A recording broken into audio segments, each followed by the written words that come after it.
Fala aí, pessoal, tudo bem? Está no ar mais um Zero Dúvida na Carreira. E hoje nós vamos conhecer a história de um profissional da saúde que vai compartilhar conosco sobre a importância dos estudos. E você é o nosso convidado especial. Então, roda a vinheta, porque está no ar mais um Zero Dúvida na Carreira.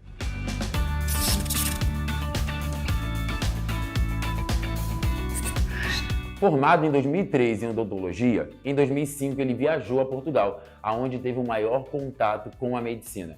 E no ano de 2012 ele se formou aqui no Brasil e agora está em busca do seu doutorado. Vamos dar as boas-vindas ao nosso amigo, Dr. Marcos Aramado.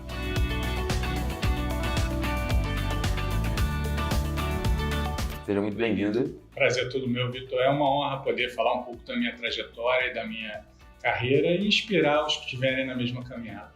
Que bom, doutor. Muito obrigado pela participação. E quero começar o programa querendo entender um pouco mais de odonto à medicina. Como é que foi isso? A gente deve buscar a nossa inspiração, o porquê da gente ter vindo sempre, a razão da gente estar aqui. Eu me lembro que quando eu era pequeno eu via que eu me sentia muito feliz quando ajudava as pessoas, o sorriso, com a alegria das pessoas.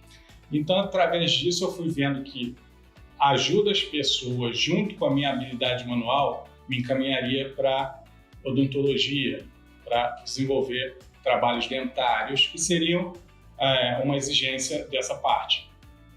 Então, passei a me dedicar na minha faculdade e, conforme me dediquei na minha faculdade, eu decidi ir morar em Portugal. E essa decisão me levou a fazer uma legalização lá. Então, entrei para a Universidade de Coimbra e, durante um ano, eu trabalhei junto com a medicina dentária, porque lá a odontologia é, digamos, a medicina dentária. Dentro disso, eu tive mais contatos com a medicina. Ia blocos operatórios, já era chamado para sutura, já era chamado para intervenções maiores. E eu notei que eu tinha uma visão muito mais ampla e dentro disso eu via que normalmente eu estudava mais o que era da área comum entre medicina e odontologia.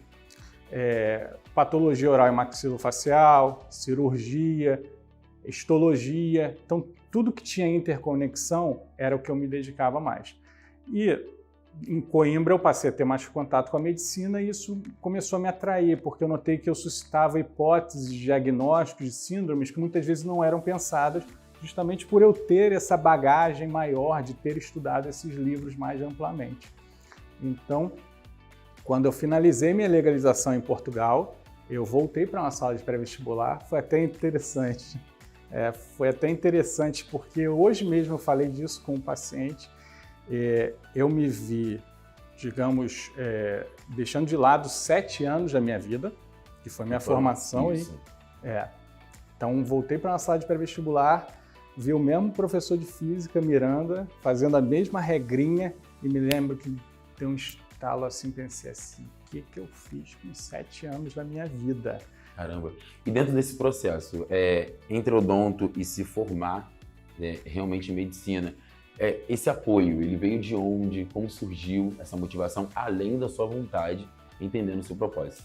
Então, o apoio fundamental foi por parte dos meus pais. Meus pais, eles viram que eu tinha tomado essa decisão, que foi uma decisão dura, afinal de contas eu estava abandonando minha faculdade de medicina, que eu tinha me formado, a minha legalização em Portugal e... Que o senhor teve que abrir mão também. Que eu abri mão. Uhum. E para voltar para uma sala de pré-vestibular. Então foi uma decisão bem difícil, eu me lembro. Porque eu abandonei, digamos, o projeto de uma vida. 7 anos, né? Não foi só 7 anos. 7 anos só de estudo. Só de estudo. Eu decidi muito cedo ir para Portugal. Então eu decidi abandonar tanto ser dentista quanto viver em Portugal. Então foi uma decisão muito difícil, mas é aquilo que você sente, que vai na sua alma. Eu me lembro que depois de passar 2 anos em Portugal, amo aquela terra, mas assim que o avião deu um rasante e eu vi o sol batendo até nas favelas do Rio e aquela vista do avião, eu me debulhei em lágrimas. Eu falei, é aqui que eu quero ficar. E dentro desse processo de se identificar e encontrar de que quer ajudar o próximo, entendendo o seu propósito, a oncologia veio em que momento?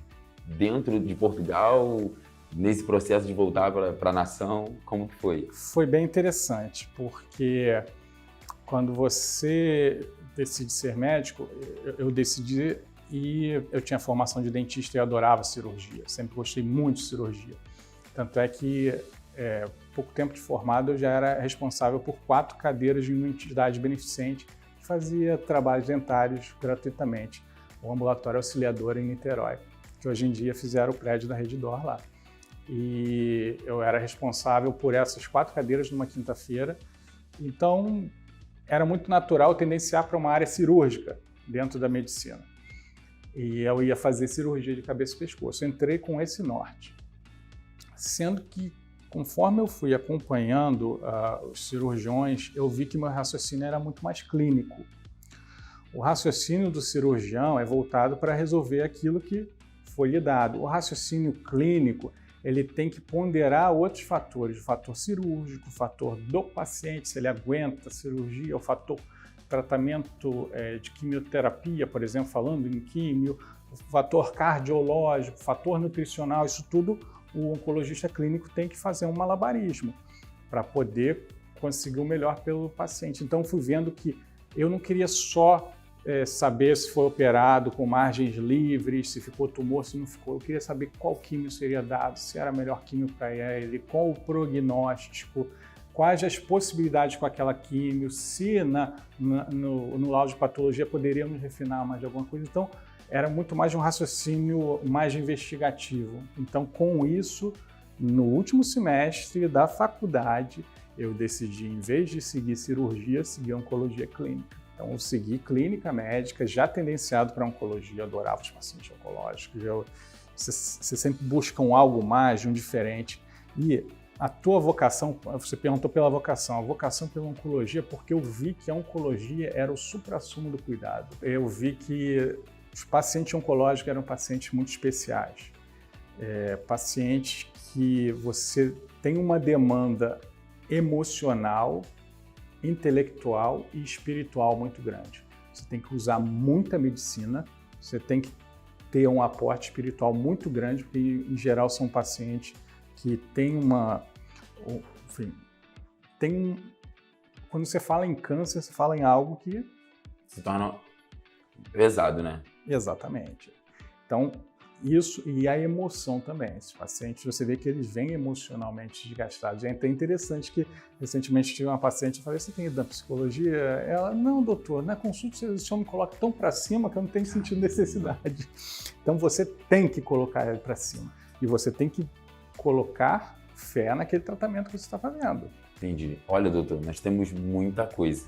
E eu acho que o pessoal de casa também deve estar imaginando assim, como que isso funciona? E uma das coisas que o senhor falou bem no início sobre a residência, como que funciona isso? Como que é esse processo? Como que chega até esse momento? Para quem está estudando, no caso. A residência médica é algo bem difícil, bem sofrido. Digamos que eu estudava 14 horas por dia para entrar para a residência médica, porque você não está concorrendo como no vestibular com aquele que estuda mais ou menos, aquele que pode não estudar. Você está concorrendo por uma vaga com 20 médicos. Então você imagina você concorrer com aquela vaga com 20 médicos. De todas as universidades, digamos.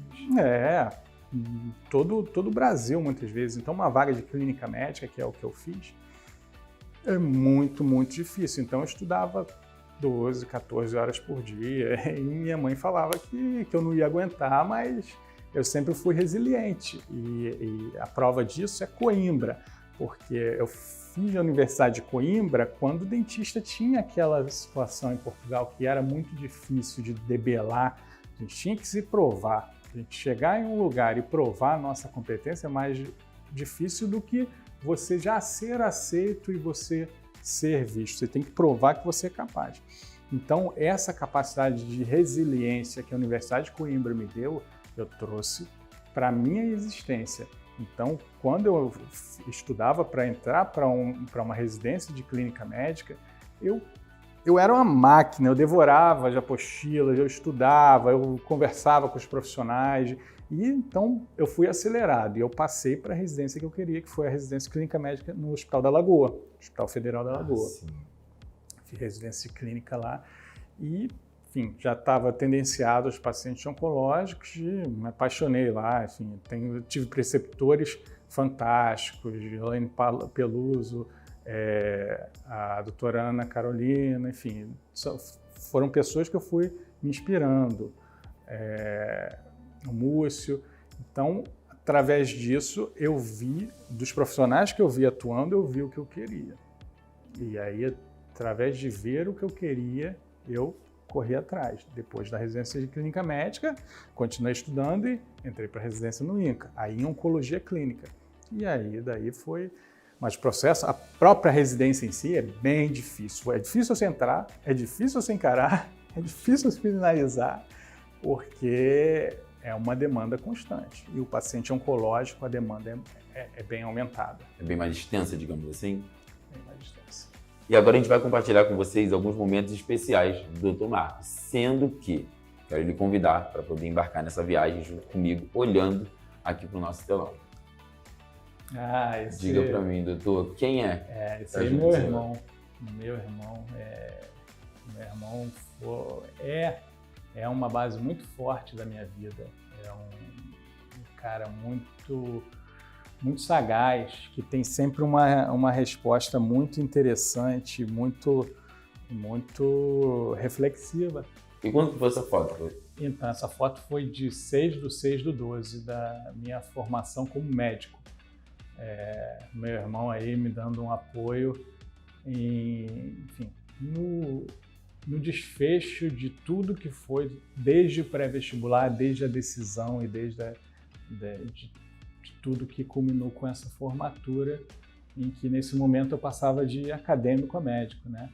E ele e sempre será uma base muito forte, muito importante da minha vida. E esse momento? Esse aí também foi da minha formatura, foi a foto da minha formatura, mas nesse caso foi a formatura de dentista. De dentista, 2003. 2003, eu estava muito mais novo. Quanto a vida vai desgastando a gente, né? Não, mas e esse processo, assim, nessa transição, como que foi também pro senhor? De dentista para médico? médico? Bom, eu fui vendo que eu queria ser decisivo na vida das pessoas. Eu adorava ser dentista, adorava. Mas eu vi que eu queria que os encontros fossem únicos. E a partir daquele encontro, numa profissão, eu fosse responsável pelo sucesso ou não da saúde. Então, por isso que eu optei pela medicina, porque eu queria algo que realmente fosse mais decisivo. Eu adorava ser dentista, adorava cuidar, mas eu queria algo mais intenso. Agora nós vamos ver um momento que é muito especial, em que você, de casa, participa conosco. Mas para que você possa participar, é só você ficar ligado com a gente nas nossas redes sociais, compartilhando, seguindo a gente no Instagram, também aqui através do YouTube, para que você possa participar. Porque esse momento, doutor, é em que os nossos seguidores e os telespectadores também vão poder deixar algumas mensagens ou principalmente perguntas na caixinha que a gente deixou pelo Instagram. Então vamos ver aqui quem foi o primeiro. Iago Souza, a pergunta é: você sempre quis ser médico? Então, Iago, é uma coisa que eu estava falando até nos bastidores. Todo mundo tem um desejo central. E a partir daquele desejo central que a gente, na minha opinião, a gente vem programado, a gente tem que refinar o que a gente veio fazer. E o meu desejo central sempre foi ajudar. Eu vi que eu queria ajudar, eu vi que queria a felicidade das pessoas. E segui como dentista, adorava o que fazia, mas eu queria algo mais intenso, eu queria ajudar e ser imprescindível, digamos assim. Tanto é que eu escolhi uma das especialidades com maior carga emocional que tem, uma maior carga de estudo, maior carga de dedicação, que é a oncologia. Então, conforme você vai se burilando, você vai refinando aquilo que você veio para fazer. Eu poderia chegar um momento e falar assim, não, oncologia é muito difícil para mim, eu quero algo que não seja tão desgastante emocionalmente. Medicina tem um leque de especialidades. Então, poderia, mas não, eu vi que eu queria aquele caminho, eu segui. Eu acho que eu estava certo, feliz do jeito que eu sou pelo trabalho que eu faço. Doutor, ainda voltado com a pergunta do Iago, dentro da medicina, a oncologia é a mais difícil de se estudar? Bom, eu diria que a oncologia é o suprassumo do cuidado, onde a gente tem uma carga emocional maior, uma dedicação maior. Enfim, meus pacientes, todos que fazem quimioterapia no público ou no privado, eles têm o meu telefone porque a gente precisa de um acompanhamento mais próximo, precisa de uma dedicação mais próxima. Mas, claro, se perguntar isso para um cardiologista, para um endocrinologista, para o cirurgião, eles vão dizer que é a deles, é normal. Cada um com os seus desafios, cada um vê a montanha que ele tem trespassado como a maior dificuldade, como a própria dificuldade. Mas eu diria que, para mim, eu escolhi a especialidade que era mais difícil eu seguir. E eu tenho que estar ciente dessa escolha, para que nas dificuldades que eu passe, eu tome ciência que foi uma escolha minha. Porque é muito fácil você estar cantando nas facilidades e se lamentando quando as coisas acontecem mal. Mas quando as coisas acontecem mal, a gente tem que saber que foram escolhas nossas. Então, é muito isso. Eu acho que é uma especialidade de bastante dedicação, mas bastante prazerosa, digamos, estar ao lado de alguém no momento mais difícil da vida dele. Então, acho que isso resume, essa frase resume isso. Exato, essa empatia, né? Exato, com o próximo. Já sofreu junto com algum paciente? Sempre. Sempre. Sempre, doutor. Sempre. Eu acho que faz parte, Você quer muito ajudar, você quer muito fazer a diferença e muitas vezes quando você não consegue, você tem que estar ao lado, você tem que estar junto e quando você não consegue ajudar com tratamentos que sejam eficazes, tratamentos que ajudem a frear a doença, você tem que partir para medidas de conforto. Medidas de conforto é que o paciente não tenha um sofrimento maior, que não tenha. Então, você deixar o paciente bem confortável dentro da terminalidade dele. Então, é sempre sofrido, sempre, digamos que tive casos bem emblemáticos de pacientes muito queridos que guardo no coração, mas eles me ajudaram a fazer quem eu sou, né? Vamos ver. Quem é sua referência na área da medicina? É um profissional? Exato. Bom, é interessante, né? Parece que tudo se conjuga quando você sabe o que quer e quando você pensa o que quer. Não por acaso, eu li algo ontem sobre Zilda Arnes. Zilda Arnes foi uma pediatra brasileira, é tida como a Madre Teresa de Calcutá brasileira. Uma pitada de sal, uma colher de açúcar, água filtrada, esse é o soro caseiro. Foi uma invenção dela. Quando nossas crianças no Brasil morriam vastamente por diarreia, desidratação e outras consequências. E aí passava o soro caseiro na televisão e as senhoras passavam a fazer o soro caseiro para que essas crianças não fossem perdidas.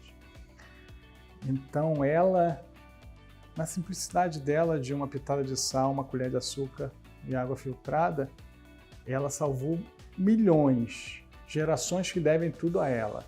E ela foi salvar no terremoto do Haiti, quando teve terremoto e ela morreu lá.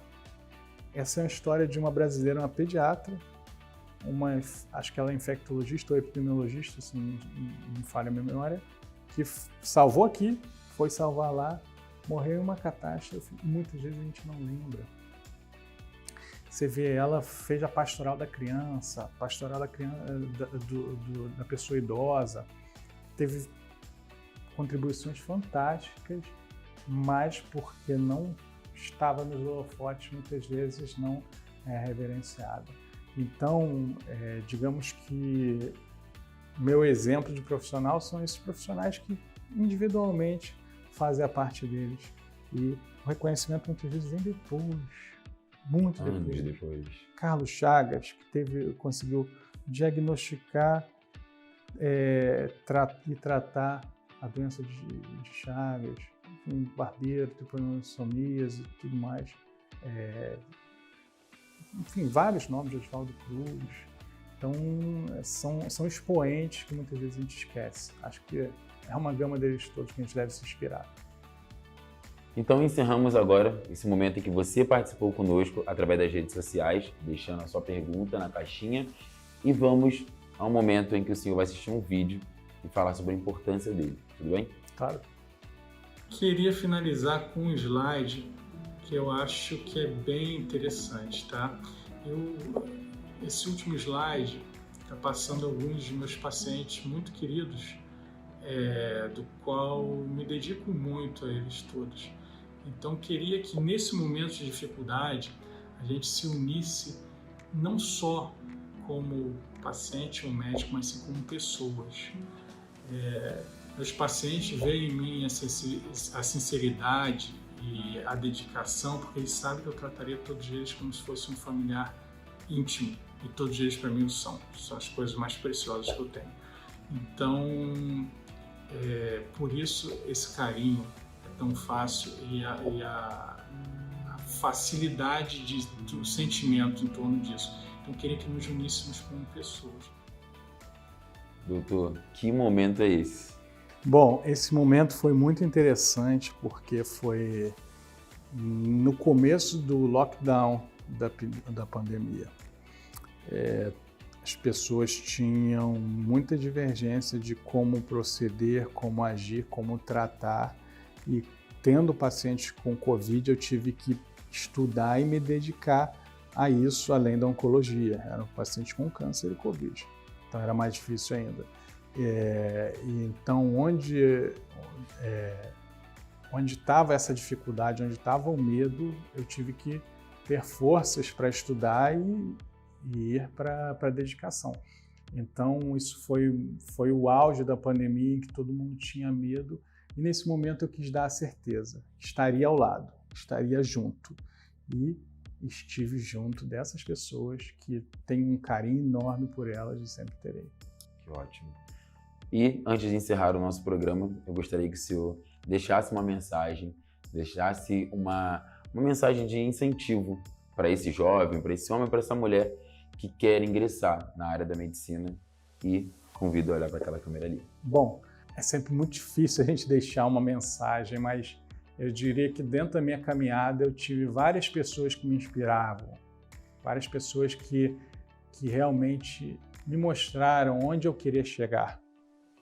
E acho que através de um professor, de uma mensagem, de algo que te toque a alma, você vai saber onde chegar. Quando eu estava indeciso se seguia para a especialidade de neurologia e oncologia, eu fui em um congresso em Gramado, e nesse congresso eu me lembro de chegar numa área de tumores do sistema nervoso central e me enviar algo à alma do gênero, eu não sei nada que ele está falando lá, mas eu tenho certeza que é isso que eu vou fazer para o resto da minha vida. Então, quando vocês sentirem isso na alma, respeitem, sigam isso. Existe uma frase de Carl Jung que é algo similar, que você deve dominar todas as teorias, todas as práticas, mas na hora de tocar uma alma humana, seja apenas outra alma humana. Então, acho que a gente tem que estar próximo ao nosso paciente, a gente tem que estar no mesmo nível para que ele não corra nenhum desencontro nesses encontros de toda a vida que a gente vai ter, que é a nossa profissão. Doutor, muito obrigado pela sua participação. Prazer todo meu. A honra é toda nossa ter recebido aqui nos nossos estúdios. E você de casa, muito obrigado por permanecer conosco até o fim desse programa. E é claro, fique conectado conosco nas redes sociais, principalmente aqui também no YouTube. Então, um abraço e até logo.